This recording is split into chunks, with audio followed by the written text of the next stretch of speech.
Hello friends, welcome to Pebbles. நான் உங்கள் கோபி சுதா கோவி சமையல். நம்ம இன்னைக்கு செய்ய போறது ஒரு ஹெல்த்தியான பணியாரம் தான். கருப்பு கவுனி அரிசி, பச்சரிசி ரெண்டையும் சேர்த்துட்டு நம்ம வெல்லம் சேர்த்து செய்ய போறோம். எப்படி செய்யறதுங்கறத பார்க்கலாம். கருப்பு கவுனி அரிசில நிறைய பயன்கள் இருக்கு. அதாவது என்ன ஆன்டி ஆக்சிடென்ட்ஸ் இருக்கு. அதே மாதிரி weight loss பண்றவங்க இந்த மாதிரி அரிசி எடுத்துக்கலாம்.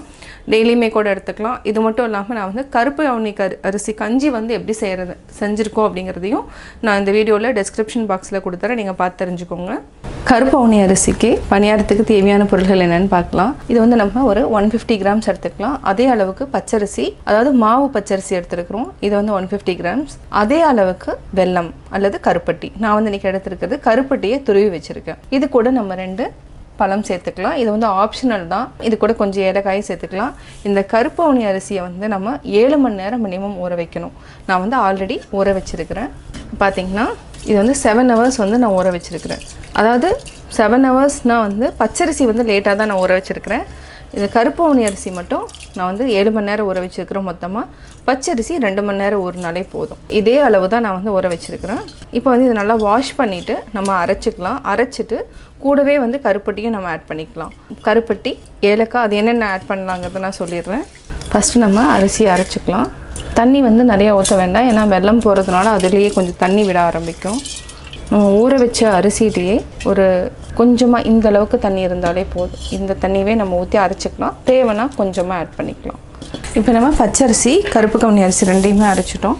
இப்போ நம்ம பழம் கட் பண்ணி ஆட் பண்ணிக்கலாம். இது கூட கருப்பட்டி நம்ம ஆட் பண்ணிக்கலாம்.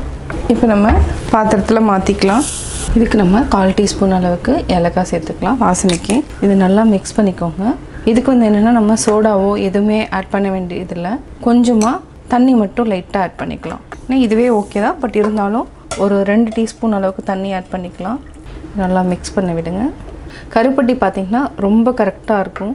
உங்களுக்கு ஜாஸ்தி வேணும்னா இன்னும் கொஞ்சம் வெல்லம் ஆட் பண்ணி கூட செஞ்சுக்கலாம். இன்னும் கொஞ்சம் தண்ணி விட்டுக்கலாம். ஏன்னா தண்ணி கம்மியாக தான் இருக்குது. நம்ம இதை மிக்ஸ் பண்ணுறதுக்குள்ளே ஒரு சைடில் பணியாரக்கல்லை பற்ற வச்சுக்கலாம். இதுக்கு என்னென்னா நெய்யில் சுட்டோன்னா இன்னும் நல்லாயிருக்கும், டேஸ்ட்டாக இருக்கும். நம்ம அதனால் இன்றைக்கி நெய் ஆட் பண்ணிக்கலாம்.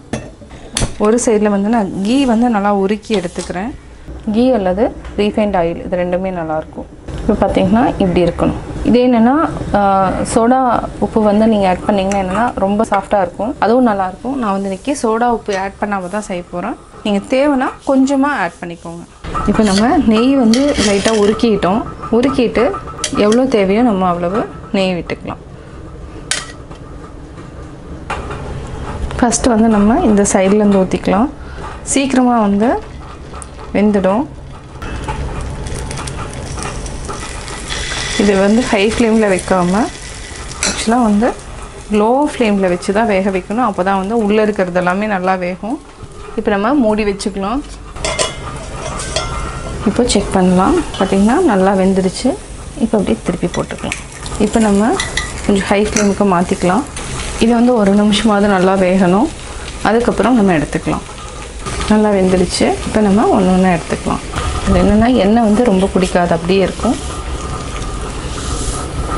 திருப்பியும் நெய் விட்டுக்கலாம்.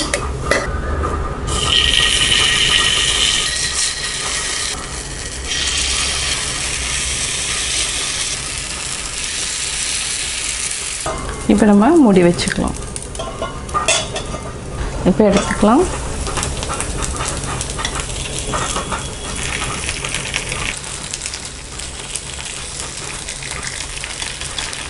இப்போ நம்ம எடுத்துக்கலாம். சுவையான கருப்பு கவுனி அரிசி இனிப்பு பணியாரம் ரெடி. கருப்பு கவுனி அரிசி இனிப்பு பணியாரம் எப்படி செஞ்சீங்கிறத பார்த்தீங்க. நீங்களும் வீட்டில் ட்ரை பண்ணி பாருங்கள். பார்த்துட்டு உங்களுடைய கமெண்ட்ஸ் எனக்கு சொல்லுங்கள். லைக் பண்ணுங்கள், ஷேர் பண்ணுங்கள், மறக்காமல் சப்ஸ்கிரைப் பண்ணுங்கள். அது மட்டும் இல்லாமல் பக்கத்தில் இருக்கிற பெல் ஐக்கானை கிளிக் பண்ணிங்கன்னா நாங்கள் அப்லோட் பண்ணுற வீடியோவை நீங்கள் பார்க்கலாம். என்னோடய குக்கிங் வீடியோ முடிஞ்சதுக்கப்புறம் பார்த்தீங்கன்னா ஒரு திருக்குறள் நீங்கள் பார்க்கலாம். உங்கள் குழந்தைகளுக்கு நீங்கள் சொல்லித்தரலாம். அற்றவர் என்பார் அவா அற்றார் மற்றையார் அற்றாக அற்றது இலர். பற்றற்றவர் என்று கூறப்படுவோர் அவா அற்றவரே. அவா அறாத மற்றையவர் எல்லாருமே அவ்வளவாக பற்று அற்றவர் அல்லர்.